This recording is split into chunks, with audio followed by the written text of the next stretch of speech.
बात चालू हो जाए फिर बताऊँ फिर।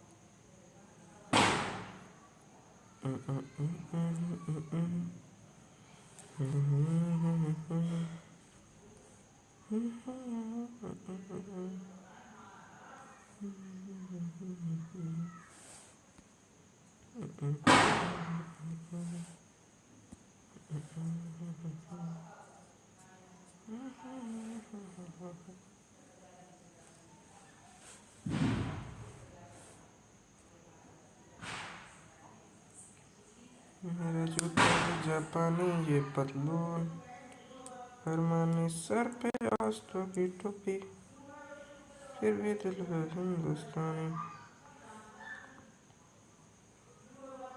मेरा जूता जापानी ये पतलून, अरमानी सर पे आस्तों की टोपी, फिर भी दिल है हिंदुस्तानी।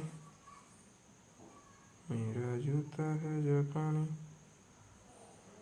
ये पतलून, अरमानी सर पे आज टोपी ऊंची, फिर भी दिल है हिंदुस्तानी।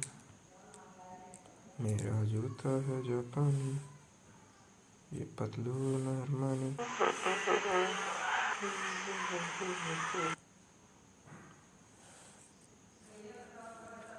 ठीक है भाई। Hello hello hello hello hello. मैंने सब कुछ देख लिया भाई, मेरी स्क्रीन भी अच्छे से आपको दिखाई देगी, मेरी आवाज़ भी आपको अच्छे से सुनाई देगी, और आज आपको आज का चैप्टर भी अच्छे से समझ में आएगा, क्योंकि ये चैप्टर है मेटल्स एंड नॉन मेटल्स, धातु और अधातु। हेलो क्लास, तो कैसे हैं आप सभी लोग? स्वागत है आप सभी का एक और नई वीडियो में, एक और नई ऐसी लाइव क्लास में, एक ऐसी लाइव कक्षा में जिसमें आज हम लोग पढ़ने जा रहे हैं आपका क्लास 10th की केमिस्ट्री का चैप्टर नंबर 3, जो कि है मेटल्स और नॉन मेटल्स। यानी मेटल्स और नॉन मेटल्स को पढ़ने वाले हैं। ठीक है, इसको हम लोग आज देख लेंगे, metals and non metals chapter को। तो इसमें हम लोग क्या करेंगे, पूरे चैप्टर को आज नहीं समझ पाएंगे, लेकिन मेरी ख्याल से ये क्या हो गया भाई, इस पूरे चैप्टर को तो हम लोग नहीं देख पाएंगे, लेकिन जहाँ तक है मैं श्योर हूँ कि हम क्या देख पाएंगे, हम लोग इस चैप्टर के अंतर्गत इसका वो देख लेंगे, फिजिकल प्रॉपर्टीज इत्यादि को आज हम कवर कर लेंगे। ठीक है, मेरी ख्याल सारी चीज़ें क्लियर हैं, सारी चीज़ें क्लियर है। ठीक है, चैप्टर को स्टार्ट करते हैं फिर। तो मैंने आपको ये बताया है कि कभी भी रिश्ता देखने जाओ तो तुरंत उसकी नौकरी मत पूछना, उसका नाम पहले पूछ लेना। ठीक है, जिसके बारे में नौकरी ढूंढने जाओगे उसका नाम ज़रूर पूछ लेना। रुक जाओ,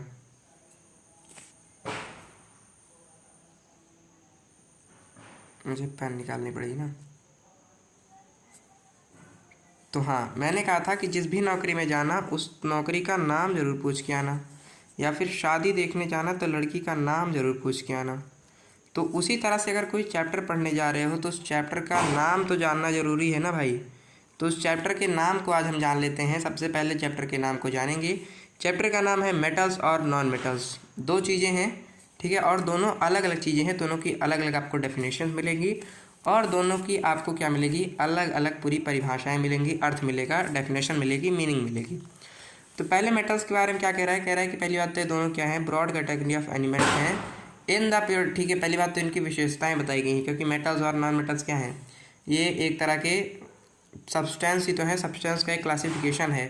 और इनके लिए ये आपको क्या देखेंगे, जब आप मतलब जैसे हर आदमी का एक जगह दबदबा रहता है ना, तो इन मेटल्स एंड नॉन मेटल्स का दबदबा कहाँ है, पीरियोडिक टेबल पर है।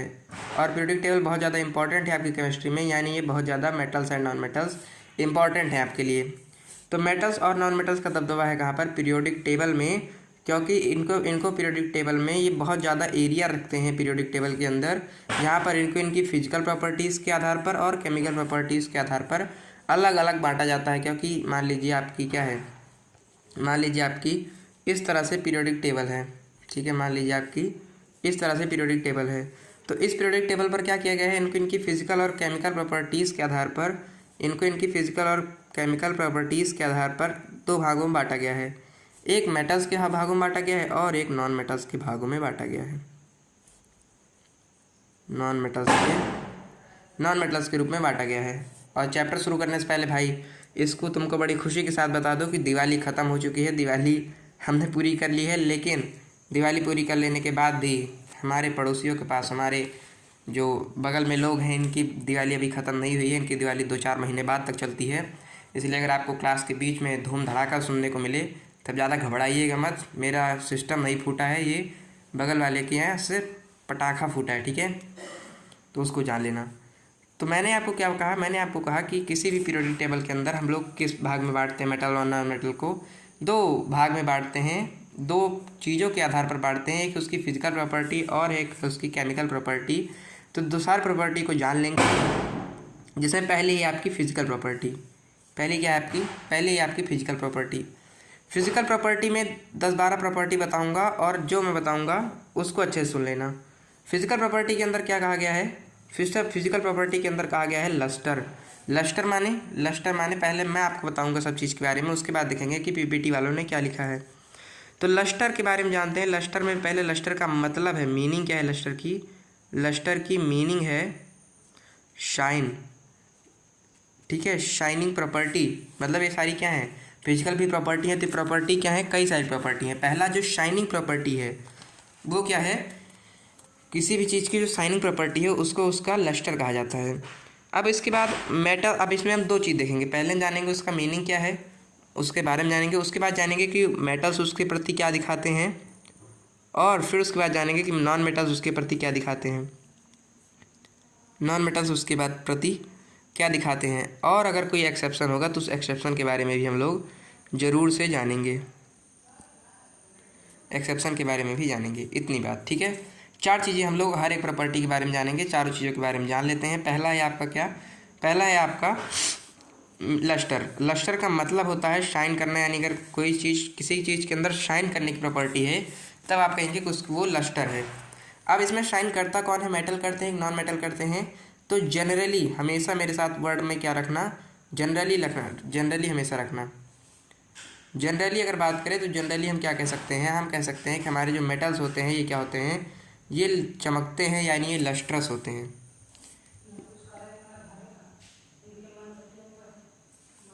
ये क्या रहते हैं, ये लस्ट्रस रहते हैं, लस्ट्रस रहते हैं, ठीक है।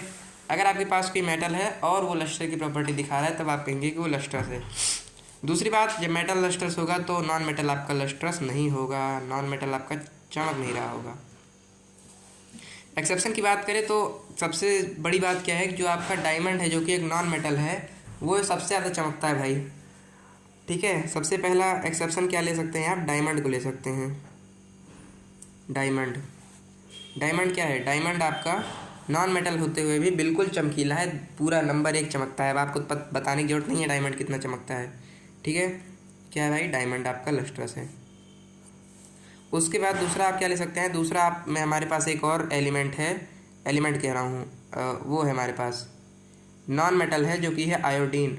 और आयोडीन भी बिल्कुल चमकता है। नमक के अंदर होने के बाद नमक कितना चमकने लगता है, तो अकेला आयोडीन कितना चमकेगा, आप इसको सोच सकते हैं। तो लस्टर के अंदर हमने 4 चीज़ जानी। पहले इसका मीनिंग, इसका मतलब होता है, लस्टर का मतलब चमकने वाली प्रॉपर्टी यानी शाइनिंग प्रॉपर्टी। उसके बाद मेटल्स क्या करते हैं, मेटल्स चमकते हैं यानी ये लस्ट्रस होते हैं। और नॉन मेटल्स आपके क्या होते हैं, नॉन मेटल चमकते नहीं हैं, इसलिए नॉन लस्ट्रस होते हैं। एक्सेप्शन की बात करें तो आपका डायमंड और आयोडीन जो कि नॉन मेटल है, उसमें डायमंड तो सबसे ज़्यादा चमकता है और आयोडीन भी अच्छा खासा चमकता है। अब मैंने ये बताया, ये क्या कह रहे हैं, ये कह रहे हैं मेटल, ये क्या कह रहे हैं, लस्टर का मतलब होता है शाइनी। तो ऐसे मेटल जो कि क्या रहते हैं, जो कि शाइनी रहते हैं और उनकी एक रिफ्लेक्टिव सरफेस रहती है, उन मेटल को आप क्या कहते हैं कि उनके पास मेटेलिक लस्टर है, या फिर उन मेटल को आप लस्ट्रस भी कहते हैं। उन मेटल को आप क्या कहते हैं, लस्ट्रस कहते हैं। जैसे नीचे आपको भर भर के मेटल्स दिखाए गए हैं लस्ट्रस, जिनमें एक तो आपका एक गोल्ड दिखाया गया है, जो कि सोने का, इस समय सोने का दाम हो रखा है ना, बहुत महंगा हो रखा है सोना। तो एक तो आपका है लस्टर सोना। उसके बाद है आपका क्या, उसके बाद यहाँ पर आपको ये आप देख सकते हैं कई सारे आपको दिखा रखे हैं एलिमेंट जो कि चमकते हैं, ठीक है। उसके बाद आता है क्या, उसके बाद आती है स्टेट। स्टेट मतलब ये किस अवस्था में रहते हैं। तो आपको पता है कि क्या है, आपको पता है कि अवस्था तो 3 ही होती हैं। स्टेट माने बताने की जरूरत नहीं है, स्टेट माने अवस्था, यानी सॉलिड लिक्विड गैस किस स्टेट में रहता है उसका मतलब होता है स्टेट। तो स्टेट में हम क्या कह सकते हैं कि मेटल जो आपके रहते हैं वो क्या रहते हैं, मेटल्स आपके किस स्टेट में रहते हैं भाई। तो जनरली मेटल्स आपके सॉलिड स्टेट में रहते हैं, सॉलिड स्टेट में रहते हैं। दूसरी बात अगर करें तो दूसरी बात हम क्या कह सकते हैं, हम कह सकते हैं इसीलिए चूँकि आपके मेटल्स सॉलिड रहते हैं, इसलिए आपके नॉन मेटल्स सॉलिड नहीं रहेंगे। तो क्या रहेंगे, तो ये लिक्विड भी हो सकते हैं और लिक्विड भी हो सकते हैं और आपके गैस भी हो सकते हैं, ठीक है। अब इन सब के एग्जांपल कहूँ तो मेटल्स में सॉलिड मेटल क्या है भाई, आपका आयरन है, गोल्ड है, सिल्वर है, सब सॉलिड ही रहते हैं।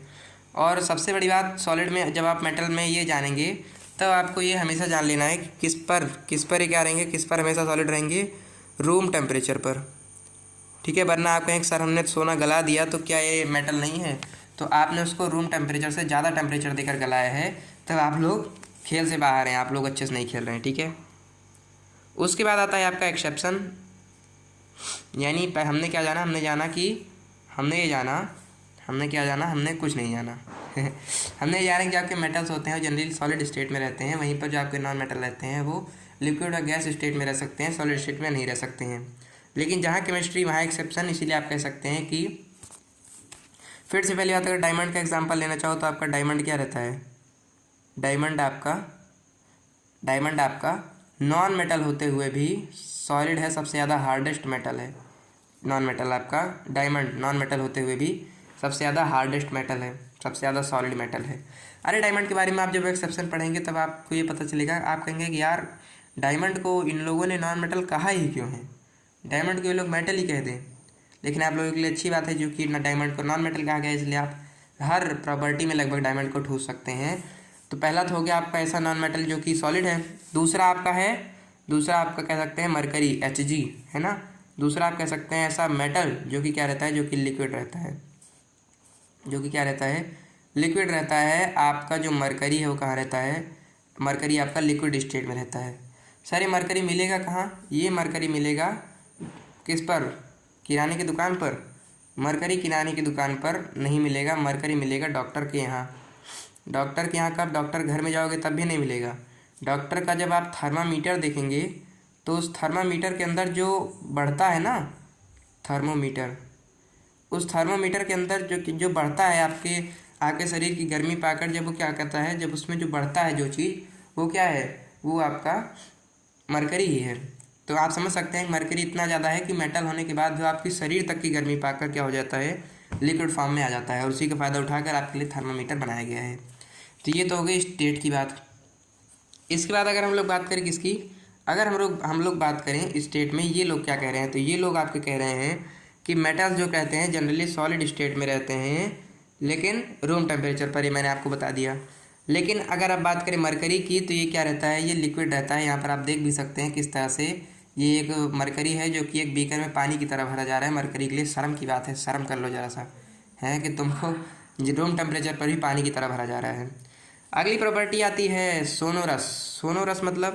सोनोरस यानी रिंगिंग प्रॉपर्टी। इसको पहले नीचे रख दूँ। अब देखो सबसे पहली प्रॉपर्टी क्या आती है, सोनोरस की प्रॉपर्टी। सोनोरस की प्रॉपर्टी क्या कहती है, इसका पहले हम लोग मीनिंग जान लेंगे। उसके बाद हम लोग क्या जानेंगे, उसके बाद हम लोग जानेंगे कि मेटल्स इसके बारे में क्या कहते हैं, और उसके बाद जानेंगे कि नॉन मेटल्स इसके बारे में क्या कहते हैं। सबकी राय लेना जरूरी है ना भाई। सबकी राय लेना ज़रूरी है। तो नॉन मेटल्स क्या कहते हैं। और कुछ लोग जो कि ना मेटल्स मतलब कुछ लोग जो हमेशा विरोध ही करते हैं उनके बारे में भी जानेंगे, यानी इसके लिए भी हम कुछ एक्सेप्शन ज़रूर लेंगे। एक्सेप्शन ठीक है।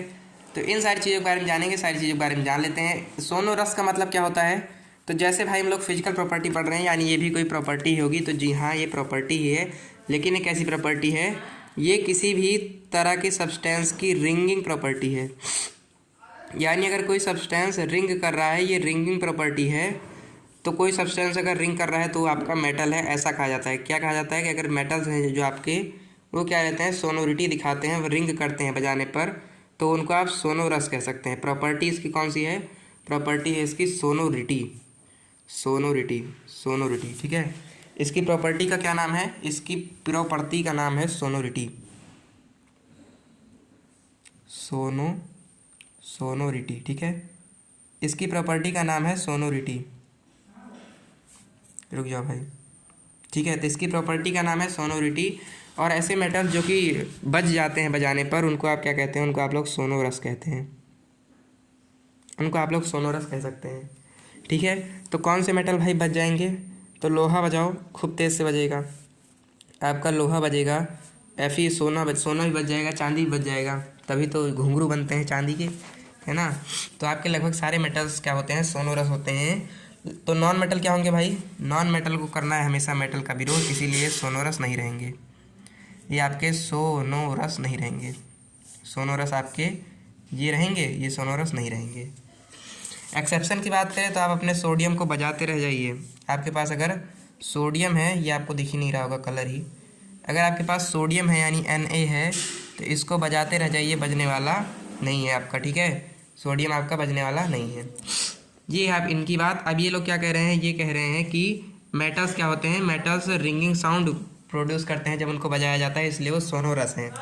मेटल्स आपको दिखा रखा है, ये आपका लोहे का है, किस तरह से बढ़िया बज रहा है। और नीचे आपको जितने वाद्य यंत्र दिखाए गए हैं, इनमें सब में कहीं ना कहीं सोने उसमें मेटल का यूज़ किया गया है, तभी ये बज पा रहे हैं, ठीक है। ये आप लोग देख सकते हैं। इसके बाद आती है मैलिएबिलिटी। सबसे ज़्यादा फेवरेट क्या है, सबसे ज़्यादा फेवरेट प्रॉपर्टी है एग्जामिनर की। कुछ भी नहीं पूछेगा तो मैलिएबिलिटी तो ज़रूर पूछ लेगा। मैलिएबिलिटी का मतलब क्या होता है, मीनिंग की बात करें, मीनिंग की, तो मीनिंग क्या है मैलिएबिलिटी की, मीनिंग क्या है मैलिएबिलिटी की, मैलिएबिलिटी की मीनिंग की बात करें तो ये एक ऐसी प्रॉपर्टी है जिससे आप लोग किसी सब्सटेंस को थिन शीट के रूप में कन्वर्ट कर सकते हैं। किस रूप में कर सकते हैं, थिन शीट के रूप में। यानी अगर आप किसी सब्सटेंस को पीट पीट कर एक पतली चादर के रूप में कर सकते हैं, उनको आप क्या कहेंगे, उनको आप लोग कहेंगे कि वो मैलिएबल हैं। तो किनको आप कर सकते हैं ऐसा, आप लोग अपने मेटल्स को ऐसा कर सकते हैं। आप लोग मेटल्स के साथ ऐसा कर सकते हैं। अगर आपने मेटल्स को जान लगा कर पीट दी तो मेटल क्या हो जाएगा, मेटल आपका थिन शीट के रूप में हो जाएगा। तो ऐसे मेटल्स जो कि क्या करते हैं, जो कि मैलिएबिलिटी की प्रॉपर्टी दिखाते हैं, उनको आप लोग कैसे मेटल कहेंगे, उनको आप लोग मैलिएबल मेटल कहेंगे, ठीक है। तो जब मेटल्स ऐसी प्रॉपर्टी दिखाएंगे तो ऐसी प्रॉपर्टी को मना कौन करेगा, मना करेगा मेटल का दुश्मन जो कि है नॉन मेटल। नॉन मेटल इसका मना करेगा, तो नॉन मेटल क्या मैलिएबल होंगे, नॉन मेटल मैलिएबल नहीं होंगे। अब एक्सेप्शन तो भाई आपकी बुआ के घर भी है, तो एक्सेप्शन के बारे में जान लेते हैं। एक्सेप्शन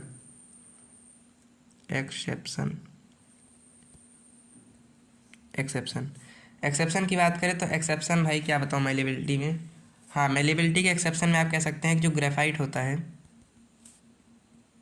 ग्रेफाइट तो ग्रेफाइट क्या है, जो आपकी पेंसिल की नोक में लगा है वो ग्रेफाइट है ना। तो जब आप उस ग्रेफाइट को पीटेंगे या फिर आप अपनी पेंसिल की नोक को हथौड़े से पीट कर आइए, देखिए क्या वो थिन शीट के रूप में हो जाएगा, नहीं होगा। वो आपका टूट कर एकदम टुकड़े टुकड़े हो जाएगा, यानी वो ब्रिटल हो जाएगा। ब्रिटल यानी मतलब टूट कर टुकड़े टुकड़े हो जाना, तब आप क्या कहेंगे कि वो ब्रिटल है, ठीक है। अगर कोई चीज़ टूट कर टुकड़े टुकड़े हो जाएगी तब वो क्या है, ब्रिटल है, ठीक है। तो एक्सेप्शन में आप ग्रेफाइट कह सकते हैं कि ये ब्रिटल रहता है मैलिएबिलिटी के लिए, ठीक है। कोई भी चीज़ जो कि आप इतना पीटे कि वो टूट कर टुकड़े टुकड़े हो जाए, तब वो मैलिएबल है, ठीक है। Metal can be hammered. Metal क्या है, ऐसे मेटल जिनको आप हैमर्ड करें यानी ऐसा हथौड़ा मारें और रोल्ड इनटू थिन शीट, या कैसे हो जाए वो, जब आप उनको हथौड़े से मारें तब वो एक थिन शीट के रूप में हो जाएं, बिना टूटे हुए। यानी आपकी गोल्ड की बिस्किट हैं, इनको पीट पीट कर इस तरह से बना दिया जाता है तो ये कॉइन हो जाती हैं। और आपने देखा होगा छत पर कहीं कहीं पर, तब इस तरह से टिन की शड लगी रहती है, वो क्या रहती हैं, वो लोहे की रहती है, इसीलिए वो मैलिएबिलिटी का काम करती है। तो यानी कोई भी चीज़ अगर उस पर क्या किया गया, अगर उस पर हथौड़ा चलाया गया तो वो क्या होगी, अगर वो टुकड़ों टुकड़ों में टूट गई तब वो क्या रहे, तब वो मैलिएबल नहीं है। यानी आपका दिल वो भी मैलिएबल नहीं है, क्योंकि उस पर भी जब तीर चला था तब वो भी टुकड़ों टुकड़ों में टूट गया था ना। तो जो दिल टूट गया वो दिल मैलिएबल नहीं है, ठीक है। हार्ड बनाओ उसको, मैलिएबल बनाओ। अगली प्रॉपर्टी आती है आपकी डक्टिलिटी। डक्टिलिटी क्या कहलाती है? डक्टिलिटी आपकी कहती है, सुनो, डक्टिलिटी कहती है कि अगर आप क्या कर पा रहे हैं, अगर आप किसी भी मेटल को अगर आप क्या कर पा रहे हैं, इसकी मीनिंग की बात करें तो हम क्या कह सकते हैं, अगर हमने क्या किया, अगर हमने किसी भी सब्सटेंस को इस कंडीशन पर पहुंचा दिया, या फिर कोई भी इक्विपमेंट लगाकर, कोई भी तौर तरीका लगाकर अगर हम क्या कर पा रहे हैं, अगर हम उस चीज़ को, कलर मिल जाए, हाँ मिल गया, अगर हम उस चीज़ को क्या कर पा रहे हैं, एक वायर के रूप में कन्वर्ट कर पा रहे हैं, एक थिन वायर के रूप में कर पा रहे हैं, तो उस वायर में कन्वर्ट करने की प्रॉपर्टी को आप डक्टिलिटी कहते हैं। तब इसके बारे में मेटल महाराज क्या कहते हैं, इसको जानेंगे, और नॉन मेटल दादा क्या कहते हैं, इसको भी जानेंगे। और एक्सेप्शन से तो हमारा रोज़ लेन देन है, इसलिए एक्सेप्शन के बारे में भी जानेंगे। एक्सेप्शन के बारे में जानेंगे, नॉन मेटल क्या कहता है इसको भी जानेंगे, और आपका मेटल क्या कहता है इसको भी जानेंगे। तो सब क्या कहते हैं, सब बताता हूँ क्या कहते हैं। मेटल्स आपका क्या कहता है, ये कहता है कि भाई मुझे अगर तुम बना पाओ तब मैं ऐसा हो जाऊंगा, मैं तार के रूप में हो जाऊंगा, मैं डक्टाइल कहलाऊंगा। या आपका कॉपर, जिंक, एल्यूमिनियम, ये सब क्या है, ये सब आपके मेटल हैं, इसलिए क्योंकि इनको आप डक्टाइल कर सकते हैं, इनको आप पीट पीट कर कॉपर की वायर बना सकते हैं, अपने घर में यूज़ कर सकते हैं। नॉन मेटल कहता है भाई अगर मेटल डक्टाइल हो रहा है तो मैं तो ज़िंदगी भी डक्टाइल नहीं होऊंगा। एक्सेप्शन की बात करें तो आप क्या करेंगे, अगर आप लोग सोडियम, फिर से ले लो सोडियम, ठीक है, अगर आपके पास क्या है, Na है, सोडियम है, तो इसको आप लोग अगर थिन वायर के रूप में नहीं कर सकते, करेंगे तो कुछ देर तक होगा, उसके बाद फिर टूट जाएगा तुरंत ही, ठीक है। तो सोडियम आपका एक्सेप्शन आप जान सकते हैं कि ये आपका कभी भी उस रूप में आपको नहीं दिखेगा, यानी कभी भी आपका डक्टाइल नहीं रहेगा। ये क्या कहना चाह रहे हैं, ये कहना चाह रहे हैं कि अगर आप किसी मेटल को वायर के रूप में बना सके तो आप उनको कहेंगे कि वो डक्टाइल हैं, क्योंकि हमने उनको वायर के रूप में बना दिया है। इसके अंदर लगी ये जो वायर है, ये क्या है, ये आपकी डक्टाइल है। और उसके बाद ये जो वायर है, ये इन तरह की, यहाँ पर आपको दिखा रखा है, इन तरह की कवरिंग के ऊपर रहती है। तो कवरिंग आपकी क्या रहती है, ये कवरिंग आपकी एल्यूमिनियम इत्यादि की रहती है, तो वो आप क्या कह सकते हैं कि वो भी मेटल हैं, क्योंकि वो डक्टाइल हैं। अगली आती है कंडक्टिविटी। कंडक्टिविटी थोड़ी समझने वाली चीज़ है, क्योंकि कंडक्टिविटी में अगर हम बात करें तो हम कह सकते हैं कि कंडक्टिविटी में हमें दो तरह की कंडक्टिविटी पढ़नी रहती है। अगर इसकी मीनिंग की बात करें तब क्या रहेगा, अगर कोई मेटल कंडक्ट कर पा रहा है, ट्रांसपोर्ट कर पा रहा है अच्छे से, क्या, दोनों चीज़ों को, कौन सी दो चीज़ें भाई, एक है आपकी इलेक्ट्रिसिटी, अगर कोई चीज़ इलेक्ट्रिसिटी अच्छे से ट्रांसपोर्ट कर पा रहा है, और क्या अच्छे से ट्रांसपोर्ट कर पा रहा है, और आपकी हीट को भी ट्रांसपोर्ट कर पा रहा है, तब आप क्या कहेंगे, तब आप कहेंगे कि खुश हो जाओ। क्यों खुश हो जाओ, क्योंकि ये आपका मेटल है, ठीक है। तो आपके हमें क्या मिला, हमें ये मिला कि जो हमारे मेटल्स होते हैं ये क्या रहते हैं, मेटल्स हमारे कंडक्टर होते हैं, ठीक है। मेटल्स हमारे कंडक्टर होते हैं।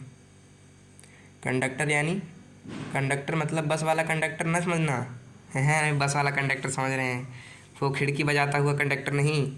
ये ऐसे कंडक्टर हैं जो कि क्या कर पाते हैं, जो कि हीट और इलेक्ट्रिसिटी को कंडक्ट कर पाते हैं। उसके बाद फिर बात करें किसकी, नॉन मेटल की। तो नॉन मेटल क्या नहीं कर पाता, नॉन मेटल ऐसा नहीं कर पाता, सिंपल बात। एक्सेप्शन में आप फिर वही सोडियम इत्यादि ले सकते हैं, ठीक है। ये क्या कह रहा है कंडक्टिविटी के बारे में, ये कह रहा है कि जो आपके मेटल्स होते हैं वो क्या होते हैं, एक्सीलेंट कंडक्टर होते हैं। वाह, मेटल आपका नंबर 1 का क्या करेगा, कंडक्टिंग काम करेगा, एक्सीलेंट कंडक्टर होते हैं दोनों चीज़ों के, चाहे आप हीट की बात करें चाहे आप इलेक्ट्रिसिटी की बात करें। एग्जाम्पल आप बात करें तो सिल्वर की या कॉपर की, ये सब क्या करते हैं, बढ़िया कंडक्ट करते हैं दोनों चीज़ों को। हाउएवर लेड और मरकरी की बात करें, चाहे आप पारे की बात करें चाहे आप लेड की बात करें, पुअर कंडक्टर होते हैं, यानी ये मुश्किल से ही करंट को पास कर पाएंगे। ठीक है, अगला आता है आपका लास्ट पॉइंट मेरे ख्याल से, हाँ मेल्टिंग पॉइंट है आपका। यानी मेल्टिंग पॉइंट मतलब एक ऐसा पॉइंट जिस पर आपका जो मेटल है वो क्या हो जाए, वो पिघल जाए। पिघलने की प्रॉपर्टी को आप मेल्टिंग पॉइंट कह सकते हैं। किसी भी मेटल की पिघलने की प्रॉपर्टी को आप मेल्टिंग पॉइंट कह सकते हैं। तो मेटल्स क्या रहते हैं, मेटल्स का मेल्टिंग पॉइंट लो रहता है। अच्छा, मोस्ट मेटल है high melting point except for gallium. Her metal की लगभग क्या रहती है, मेल्टिंग पॉइंट हाई रहती है, यानी वो जल्दी से गलने नहीं वाले रहते है ना। और नॉन मेटल की लो रहेगी, यानी वो तुरंत ही गल जाएंगे। लेकिन गैलियम को इन्होंने ऐसा मेटल मान लिया है जिसकी कंडक्टिविटी क्या है, जिसकी मेल्टिंग पॉइंट बहुत लो है। वो आपके हाथ पर रखने पर ही क्या हो जाता है, गैलियम और सीजियम आपके हाथ पर रखने पर, आपके हाथ तक का हीट पाकर क्या हो जाता है, ये पिघल जाता है। आप यहाँ पर देख भी सकते हैं कैसे दादा ने, कैसे चाचा जी ने इसको अपने हाथ पर रखा और ये क्या हो गया, ये पिघल गया। आपका दिल भी मेरी ख्याल से मेल्टिंग पॉइंट उसका भी लो है, तो ज़रा उसके मेल्टिंग पॉइंट को हाई कर दो भाई, बहुत जल्दी पिघल जाता है। बॉइलिंग पॉइंट भी वही है, अगर कोई भी जल्दी बॉयल हो जा रहा है तब उस बॉइलिंग पिघलना, और यहाँ बॉइलिंग मतलब उबलना। ठीक है, अगर कोई मेटल क्या पर, अगर कोई सब्सटेंस क्या हो रहा है, उबलने की बात करें तो, अगर उबलना तो मेटल की बात करें तो हाई बॉइलिंग पॉइंट होता है, यानी जल्दी नहीं उबलने आते।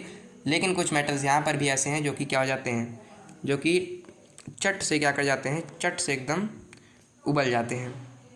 अगली आती है आपकी physical property of non metal. अभी तक हमने क्या जाना, अभी तक हमने जाना कि एक मेटल किस तरह से दिखाता है। ठीक है, अब मैंने आपको साथ ही साथ नॉन मेटल के बारे में बताया है, यानी इसके अंदर आपको आराम होने वाली है, आसानी होने वाली है, तो आसानी को सह लेते हैं। पहला मैंने बताया था आपको हार्डनेस। नॉन मेटल क्या होते हैं, जनरली सॉफ्ट होते हैं। क्यों, क्योंकि हमने पिछले जाना था कि नॉन मेटल आपके हार्ड रहते हैं, लेकिन एक्सेप्शन मैंने बताया था कि डायमंड एक ऐसा नॉन मेटल है जो कि दुनिया में सबसे ज़्यादा हार्डेस्ट है। मैंने आपको एग्जांपल दे दिया है। मेलिएबिलिटी की बात करें तो जैसे मैंने आपको बताया था कि मेटल्स आपके मेलिएबल होते हैं, तो यहाँ पर भी नॉन मेटल आपके नॉन मेलिएबल रहेंगे, यानी ये पीटने पर एक थिन शीट के रूप में नहीं होने वाले। इनको थिन शीट के रूप में आप हैमर्ड नहीं कर सकते हैं, ये बहुत आसान है। स्टेट की बात करें तो मैंने आपको क्या बताया था, जो मेटल्स होते हैं वो सॉलिड लिक्विड, ठीक है, मेटल को मैंने आपको बताया था जनरली सॉलिड स्टेट में रहते हैं, लेकिन आपके जो नॉन मेटल हैं वो भी सॉलिड, लिक्विड और गैस के रूम टेम्परेचर पर रह सकते हैं। जैसे कार्बन की बात करें तो सॉलिड रहते हैं। ठीक है, कार्बन की बात करें सॉलिड रहते हैं, सल्फर की बात करें ये भी सॉलिड रहता है, लेकिन ब्रोमाइन आपका लिक्विड रहता है, ऑक्सीजन, हाइड्रोजन और कार्बन आपकी नहीं, कार्बन सॉलिड के रूप में रह सकता है, लेकिन आपका हाइड्रोजन हो गया और नाइट्रोजन, ये सारी किस रूप में रहती हैं, गैस के रूप में रहती हैं। ठीक है, आपको समझ गया होगा। तो मैंने आपको क्या बताया अभी तक, मैंने दो प्रॉपर्टी आपको ऊपर जानी, ऊपर हमने पहली बात तो कितनी प्रॉपर्टी जानी, दो प्रॉपर्टी। एक हमने जानी हार्डनेस की, नॉन मेटल आपके हार्ड भी नहीं होते और नॉन मेटल आपके मेलिएबल भी नहीं होते। स्टेट की बात करें तो मेटल और चाहे नॉन मेटल तीनों स्टेट में रह सकता है। उसके बाद आपकी नेक्स्ट प्रॉपर्टी आती है लस्टर की। लस्टर मैंने क्या बताया था, लस्टर मैंने बताया था कि ये क्या कर रहे हैं, चमक रहे हैं। तो मैंने आपको बताया था मेटल्स आपके चमकते हैं, इसीलिए आप कह सकते हैं कि नॉन मेटल मेरे नहीं चमकते हैं, मैंने आपको बता रखा है। लेकिन आयोडीन के बारे में मैंने आपको बताया था, और डायमंड का भी मैंने इसमें आपको एग्जांपल दिया था कि आयोडीन को अगर आप क्या करेंगे, आप रखेंगे तो आयोडीन आपका प्यारा सा बिल्कुल चमकता रहता है, जबकि आयोडीन आपका नॉन मेटल है। ठीक है, डक्टिलिटी मैंने आपको बताई थी कि आप उसको थिन वायर के रूप में कर सकें। तो नॉन मेटल आपके क्या रहेंगे, नॉन मेटल आपकी डक्टाइल नहीं होते हैं, क्योंकि आपके मेटल डक्टाइल होते हैं और इसलिए आप इनको वायर के रूप में भी नहीं बना सकते। जैसे आपका सल्फ़र है, आपका कार्बन है, इन सबको आप क्या करेंगे, इन सबको आप एकदम क्या करेंगे, तोड़ेंगे तो ये आप देख सकते हैं कि इतना बड़ा टुकड़ा आप देख सकते हैं सल्फ़र का, कि इसको तोड़ेंगे तो ये आपको वायर के रूप में कभी नहीं होने वाला, बल्कि ब्रिटल हो जाएगा, आपके दिल की तरह टुकड़े टुकड़े में टूट जाएगा। अगला आता है मेल्टिंग और बॉइलिंग पॉइंट। मैंने आपको बताया था कि उनका हाई रहता है, इसीलिए नॉन मेटल का मेल्टिंग और बॉइलिंग पॉइंट लो रहेगा, बिल्कुल उनका उल्टा रहेगा। ठीक है, उसके बाद हम क्या देखते हैं, उसके बाद हम देखते हैं कंडक्टिविटी। तो मैंने आपको बताया था कि आपके मेटल गुड कंडक्टर रहते हैं, इसीलिए आपके नॉन मेटल पुअर कंडक्टर रहते हैं, हीट के भी और इलेक्ट्रिसिटी के भी। ठीक है, उसके बाद आता है आपका सोनोरस। सोनोरस क्या है भाई, सोनोरस यानी बजने वाला। तो मैंने आपको बताया था कि मेटल्स आपके बजते हैं, इसीलिए नॉन मेटल आपके नहीं बजते हैं। ठीक है, ये हो गई आपकी सोनोरिटी, कंडक्टिविटी, डक्टिलिटी, सब सारी चीज़ें मैंने आपको बता दी। अब हम क्या देख लेते हैं, अब हम लोग देख लेते हैं केमिकल प्रॉपर्टीज़ ऑफ मेटल के बारे में। ठीक है, किसके बारे में देखेंगे हम लोग, केमिकल प्रॉपर्टी ऑफ मेटल के बारे में देखेंगे। क्योंकि मैंने आपको बताया था कि हम क्या करते हैं, मैंने आपको आप पहले से ही बताया था कि हम लोग मेटल्स या नॉन मेटल्स को पीरियोडिक टेबल में दो ही भाग में डिवाइड करते हैं। एक हम लोग उनको फिजिकल प्रॉपर्टीज़ के आधार पर करते हैं और एक हम लोग उसे केमिकल प्रॉपर्टी के आधार पर करते हैं। फिजिकल प्रॉपर्टी मैंने आपको मेटल की भी बता दी और नॉन मेटल की भी बता दी। क्या बताई, मेटल आपके सोनोरस रहेंगे, गुड कंडक्टर रहेंगे, हीट के भी, इलेक्ट्रिसिटी के भी, डक्टाइल रहेंगे, मैलिएबल रहेंगे, हार्ड रहेंगे, सॉलिड स्टेट में, सॉलिड स्टेट किसी भी स्टेट में रह सकते हैं आपके मेटल। इसी का उल्टा नॉन मेटल आपके ना डक्टाइल रहेंगे, ना मैलिएबल रहेंगे, ना सोनोरस रहेंगे, ना लस्टर रहेंगे, low boiling point, low melting point, सब मैंने आपको बता दी। बैड कंडक्टर है हीट के, इलेक्ट्रिसिटी के, सब मैंने आपको बता दिया है। ठीक है, अब हम लोग एक हल्का सा ब्रेक लेते हैं। ये ब्रेक आपको कोई 10 घंटे का नहीं मिलने वाला है, ये ब्रेक इसलिए मिला है क्योंकि मैं देख लूँ मेरी स्ट्रीम कैसे चल रही है। उसके बाद हम लोग आएंगे और अपनी केमिकल प्रॉपर्टीज़ को भी पूरा कर कर जाएंगे। और आपकी क्लास जो है, रुक जाओ भाई, कहाँ गया वो, हाँ ये रहा। और आपकी जो क्लास है उसकी वो भी आपकी कैसे चलने वाली है, क्लास भी आपकी अभी और लंबी चलने वाली है। यानी आपकी जो क्लास है वो फुल लेंथ में बिल्कुल चलेगी और आपका चैप्टर मुझे लग रहा है आज मैं ख़त्म कर कर ही जाऊँगा। ठीक है, तो आवाज़ मैं खुली रखता हूँ, एक बार देख लेता हूँ हमारे लकेचर की क्या हाल चाल चल रही है, क्या हमारा चैप्टर अच्छे से दिखाई दे रहा है या नहीं। ठीक है, मैं आ गया हूँ अपने चैनल की ओर। हाँ बढ़िया, लाइव तो दिखा रहा है, चमचमाता हुआ लाइव। और इन द पीरियड, ठीक है, पहली बार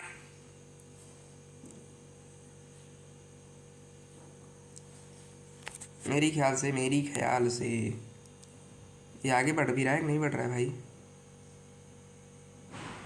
वैसे अगर आगे नहीं भी बढ़ रहा होगा तब मैं आपको क्या पहुंचा दूंगा, तब मैं आप तक इसकी रिकॉर्डिंग भी पहुंचा दूंगा।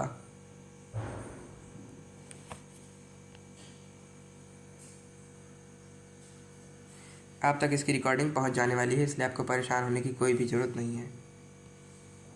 मैं एक बार और किसी डिवाइस में देख लेता हूँ क्या मेरा लकेचर आपको अच्छे से दिखाई दे रहा है। रुक जाओ भाई, और आप लोग बढ़िया चिल करिए, ब्रेक लीजिए।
चलो चलो चलो, नेटवर्क का थोड़ा झोला चल रहा है, इसीलिए हो सकता है कि आपको ये लाइव अभी ना दिख रहा हो, लेकिन कोई बात नहीं, ये इसकी रिकॉर्डिंग मेरे पास अवेलेबल है, तो ये आपको ये रिकॉर्डेड रूप में ज़रूर मिल जाएगा। बाकी आगे चलकर हम लोग देखेंगे कि क्या हमारी लाइव क्यों लाइव नहीं हो पा रही है। ठीक है, तो अब हम लोग केमिकल प्रॉपर्टीज़ ऑफ मेटल के बारे में पढ़ लेते हैं। केमिकल प्रॉपर्टीज़ ऑफ मेटल के बारे में सोच समझकर जान लेते हैं। ठीक है ठीक है ठीक है ठीक है ठीक है ठीक है, इसको खोल देता हूँ मैं ना। ठीक है, अब हम लोग केमिकल प्रॉपर्टीज़ ऑफ मेटल की तरफ चलते हैं। ठीक है, केमिकल प्रॉपर्टीज़ ऑफ मेटल, यानी अभी तक हमने क्या जाना, अभी तक हमने फिजिकल प्रॉपर्टीज़ ऑफ मेटल के बारे में जाना। तो ज़िंदगी में सब चीज़ जानने के लिए जानना बहुत ज़रूरी है, इसीलिए हम लोग केमिकल प्रॉपर्टीज़ ऑफ मेटल के भी बारे में जानेंगे। तो पहली केमिकल प्रॉपर्टी ऑफ मेटल में हम लोग मतलब ऐसा कुछ नहीं जानेंगे, लेकिन हम लोग यही जानेंगे कि अब मतलब अभी तक आपका जो टॉपिक था वो अभी तक थोड़ा सा ऐसा था कि आपको रट रट भर लेना है। अभी तक आपको फील ही नहीं आ रही होगी कि हम लोग क्लास 10th की केमिस्ट्री पढ़ रहे हैं, लेकिन अब आपको फील आने वाली है, क्योंकि अब हम लोग क्या करेंगे, क्योंकि अब हम लोग भिड़ाएंगे। जैसे हम लोगों ने चैप्टर नंबर 1 में, चैप्टर नंबर 2 में रिएक्शंस कराई थी ना, वैसे इस बार भी हम लोग रिएक्शन करेंगे, क्योंकि अभी तक मैंने केवल आपको वो तुच्छे टॉपिक पढ़ाए हैं जो कि बहुत आसान हैं। मुश्किल टॉपिक्स को अब जानने वाले हैं, अब हम लोग पढ़ने वाले हैं इसके बारे में। अब हम लोग जानेंगे किस तरह से ये लोग एक साथ से लड़ते भिड़ते हैं और किस तरह से बनाते हैं। ठीक है, रिएक्शन विद ऑक्सीजन, मेटल्स और नॉन मेटल की पहले हम लोग क्या करेंगे, रिएक्शन करेंगे ऑक्सीजन के साथ में। तो क्या होगा, metal react with oxygen to form metal oxide. तो आपको पता ही भाई, जिसके साथ ऑक्सीजन लग गया वो क्या होने वाला है, वो मेटल ऑक्साइड होने ही वाला है। यानी अगर आपकी बुरी संगत लग गई तब आप खुद बर्बाद होना ही है ना। वैसे ही अगर मेटल की बुरी संगत लग गई, मेटल को ऑक्सीजन की संगत लग गई, तो मेटल ऑक्साइड जरूर बना लेगा। लेकिन कुछ सब मेटल ऑक्साइड आर बेसिक, सब मेटल ऑक्साइड आर एसिडिक। कुछ लोग क्या करेंगे, कुछ लोग शैतानी करेंगे और कुछ लोग दुश्मनी करेंगे। यानी कुछ मेटल क्या रहेंगे, कुछ जो मेटल ऑक्साइड रहेंगे वो एसिडिक हो सकते हैं और कुछ मेटल ऑक्साइड बेसिक हो सकते हैं। सम आर एम्फोटेरिक, एम्फोटेरिक क्या रहेंगे, कुछ एम्फोटेरिक भी रहेंगे, एम्फोटेरिक। ठीक है, कह रहा है अगर हम लोग क्या देखें, पहली वाली यहाँ पर पहली वाली रिएक्शन देखें तो पोटेशियम है आपका एक, तो नहीं पहले आपका क्या है, पहले आपका potassium and sodium react vigorously even catch fire. ठीक है, स्टोर्ड इन कैरोसिन। ठीक है, कह रहा है कि आपका जो सोडियम है इसको अगर आप ऑक्सीजन से रिएक्ट करा देंगे तब ये क्या कर लेगा, तब ये Na2O बना लेगा और क्या करेगा। ठीक है ठीक है ठीक है ठीक है ठीक है ठीक है ठीक है ठीक है। तो आपकी क्या की गई है, आपकी हाँ आपको दिखाया गया है किस तरह से आपका सोडियम है, पोटेशियम की नीचे दे रखी है, यहाँ पर केवल सोडियम की दे रखी है, इसलिए पोटेशियम को हटा देता हूँ। सोडियम कह रहा है कि सोडियम आपका ऑक्सीजन से रिएक्ट कर सोडियम Na2O3 बना लेता है, Na2O बना लेता है, इसीलिए क्या है ये बहुत ज़्यादा विगरसली रिएक्ट करता है। और आप लोगों ने यूट्यूब पर कई जगह देखा भी होगा इस तरह की रिएक्शन होते हुए, जहाँ पर सोडियम को ऐसे ही रख दिया गया तो उसने क्या किया, कुछ देर में क्या किया भाई, वो कुछ देर में दगने लगा, कुछ देर में आग छोड़ने लगा। उसी तरह से अगर हम लोग नॉन मेटल की बात करें, नॉन मेटल की बात करें तो नॉन मेटल कह रहा हूँ भाई, उसी तरह से अगर हम लोग देखें कि अब ये जो Na2O बना है इसको हम लोग क्या करेंगे, पानी में रखेंगे, जिससे NaOH बन जाएगा। NaOH कुछ याद आ रहा है क्या है, NaOH आपका बेसिक है, क्या है NaOH आपका बेस है, आपका स्ट्रॉन्ग बेस है। ठीक है, मैंने आपको एसिड और बेस वाला चैप्टर बताया था। दूसरा है आपका मैग्नीशियम। मैग्नीशियम आपका क्या है, मैग्नीशियम भी आपका एक मेटल है। मैग्नीशियम भी क्या है, आपका एक ऐसा मेटल है जिसको मैंने चैप्टर नंबर 1 में बताया था कि जब आप इसे क्या करेंगे, जब आप इसे हीट में बर्न करेंगे तब देख सकते हैं आप यहाँ इमेज में किस तरह से एक ब्राइट वाइट लाइट निकल रही है ना। एक क्या निकल रही है, एक ब्राइट वाइट लाइट निकल रही है, बहुत सारी हीट निकल रही है, बहुत सारी एनर्जी निकल रही है और मैग्नीशियम ऑक्साइड बन रहा है। तो ऊपर वाले में तुमको रिएक्शन दे दी गई, यहाँ पर रिएक्शन नहीं दी गई है, मैं बना देता हूँ। जब आप Mg को क्या करेंगे, Mg यानी मैग्नीशियम को ऑक्सीजन में रिएक्ट कराएंगे, यानी इसको जलाएंगे, तब ये क्या बना देगा, तब ये MgO बना लेगा। इसको जब आप इसको आप क्या करेंगे, बैलेंस करेंगे, तब क्या बनेगा आपका 2Mg + O2 बराबर 2MgO आपका बन जाएगा। भरोसा नहीं हो रहा है, बाद में क्या कर लेना, इसको देख लेना बैलेंस कर। यहाँ पर ऑक्सीजन 2 है, यहाँ पर ऑक्सीजन 1 है, इसलिए 2 कर दिया, बाद में मैग्नीशियम 1 था, मैग्नीशियम 2 कर दिया। इस तरह से आपका बैलेंस हो गया। अगला आपका आता है आयरन। आयरन भी आपका क्या है, iron glow when heated. Iron को भी जब आप क्या करेंगे, जलाएंगे, तो आप लोहार की दुकान पर जाकर देखिए किस तरह से लाल लाल कलर का क्या होता है, रेड रेड, बिल्कुल लाल लाल कलर का ग्लो होता है जब इसको आप हीट करते हैं। और इसके ऊपर एक लाल कलर की लेयर भी बन जाती है, आपको दिखा रखा है, जिसको आप आयरन ऑक्साइड कह सकते हैं। क्या हुआ इसमें भी जब आपने Fe को O2 के साथ रिएक्ट कराया तब क्या हुआ, तब आपका आयरन ऑक्साइड बन गया, FeO का हो गया। तो यहाँ पर भी ऑक्सीजन 2 है तो इसको 2 कर देंगे और फिर 2Fe + O2 बराबर 2FeO बन जाएगा। कॉम्बिनेशन रिएक्शन का एग्जाम्पल है। उसके बाद आता है कॉपर। आपको मतलब एक से एक आपको मेटल दिखाए गए हैं बढ़िया बढ़िया वाले, ठीक है। कह रहा है कॉपर भी आप क्या करेंगे, ये फायर, ये क्या करता है, इसका फायर से doesn't catch fire, form a black layer oxide. Doesn't catch मतलब जब इसे आप जलाएंगे तब इसमें आग नहीं लगेगी, इसको जलाने के बाद इसमें आग नहीं लगेगी, लेकिन ये हीट को पाकर क्या कर लेगा, हीट पाकर ये ब्लैक कॉपर ऑक्साइड की लेयर बना लेगा। यहाँ पर आप देख सकते हैं कि आपका कॉपर है, लेकिन क्या कर दिया इसने, इसको जब इसको क्या मिला, ब्लैक कॉपर ऑक्साइड बना लिया इसने। जब इसको क्या मिला, जब इसको मिला, इसका क्या कह रहा हूँ, इसको हीट के पास लाया गया तब इसके ऊपर ब्लैक कॉपर की ऑक्साइड बन गई। कॉपर आपका क्या है, कॉपर है आपका Cu है ना, Cu है आपका कॉपर, ये आपका Cu है यानी कॉपर है। इसको आपने ऑक्सीजन के रिएक्ट में, ऑक्सीजन के संगत में रखा तब इसने CuO बना लिया, यानी ये भी गाली देने लगा, ठीक है। आप इसको बैलेंस कर सकते हैं। आगे आता है सिल्वर और गोल्ड, भाई बहन साथ ही आएंगे। सिल्वर और गोल्ड, सिल्वर गोल्ड में क्या देखते हैं, ये हाईली अनरिएक्टिव होते हैं, यानी इसको हीट से रिएक्ट करते रहो, ये ऑक्सीजन के साथ रिएक्ट ही नहीं करते हैं। इसको आप जलाते रह जाइए, ये क्या करेगा, ये ऑक्सीजन के साथ रिएक्ट ही नहीं करेगा, ये जलने वाला नहीं है, ठीक है। ये आपकी NCERT में दाएं साइड पर है ना, NCERT में आपके दाएं साइड पर नीचे के साइड में आपको हर एक पैराग्राफ में इसको अच्छे से बताया गया जो मैं यहाँ पर बता रहा हूँ। आपका वो चला गया मेरा पेन यार, रुक जाओ। एक तो इतना लोड पड़ गया है मेरी स्ट्रीम के ऊपर, मेरे टैब के ऊपर, कि इसका बार बार वही चला जा रहा है, पेन ही चला जा रहा है।